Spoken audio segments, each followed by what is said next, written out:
মানিকগঞ্জ সদর উপজেলার গড়পাড়া বাজার এলাকায় চিত্রশিল্পী মানবেন্দ্র ঘোষের বাড়িতে আগুন দিয়েছে দুর্বৃত্তরা।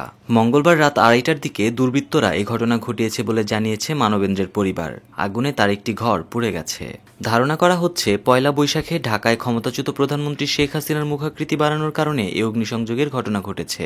তবে মানবেন্দ্র ঘোষ বলছেন, তিনি শুধু বাঘের মোটিফ তৈরি করেছেন, শেখ হাসিনার মুখাকৃতি তিনি বানাননি। মানবেন্দ্র বলেন, পয়লা বৈশাখের দুদিন আগে থেকে আমাকে নিয়ে সোশ্যাল মিডিয়ায় অপপ্রচার রটানো হয়। বিগত সময়ের যে প্রধানমন্ত্রী তার যে মুখা বিকৃত করে তৈরি করা, সেটার সাথে আমার সম্পৃক্ততা ছিল না।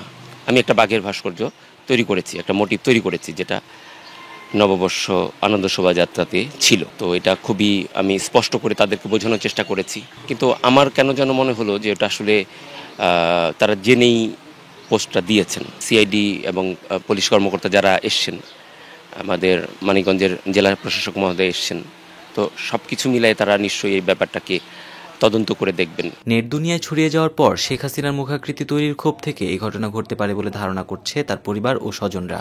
আমরা মনে করেন এখন একটা নিরাপত্তাহীনতার মধ্যে ভুগতেছি, বাড়ি ফ্যামিলির সবাই একটা ভয় আতঙ্কের মধ্যে আছি। আমাদের একটু প্রোটেকশন অবশ্যই দরকার। ঘটনা ঘটেছে এটা রাতের আধারে, আমরা কেউ প্রত্যক্ষদর্শী কেউ আমরা দেখিনি। আমাদের বাড়িতে যে কাজ করে সে এটা দেখে আমাদের জানায়। এরকম একটা ঘটনা ঘটে গেল, এটা আতঙ্ক হওয়া স্বাভাবিক।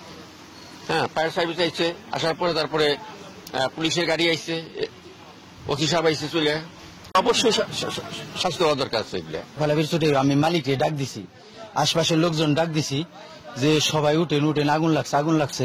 এদিকে খবর পেয়ে ঘটনাস্থলে পৌঁছে আগুন নেভানোর কাজ করে ফায়ার সার্ভিসের সদস্যরা। তাৎক্ষণিকভাবে ক্ষতির পরিমাণ জানাতে পারেননি তারা। ক্ষতির পরিমাণ তাৎক্ষণিকভাবে করা যায় নাই, তবে কিছু মালামাল, যেমন একটা মোটরসাইকেল ছিল, একটা ডিজেল চালিত মোটর ছিল, একটা ওই যে সেল ইঞ্জিন ছিল, তার কিছু মূর্তি বানানোর সাজ সরঞ্জাম ছিল ইত্যাদি।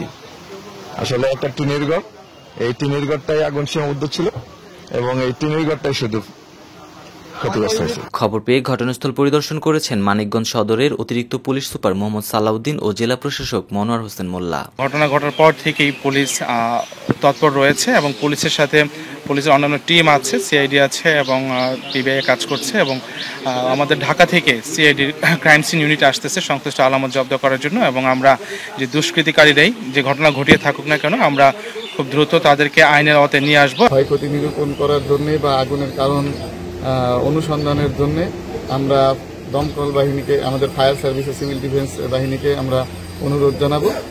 তদন্ত সাপেক্ষে বের হয়ে আসবে কারা এর জন্য দায়ী এবং এই অগ্নিকাণ্ডের জন্য কি প্রক্রিয়া অবলম্বন করা হয়েছিল। এইগুলো বের হয়ে আসলে আমাদের পরবর্তী প্রক্রিয়া গ্রহণ করা সহজ হবে।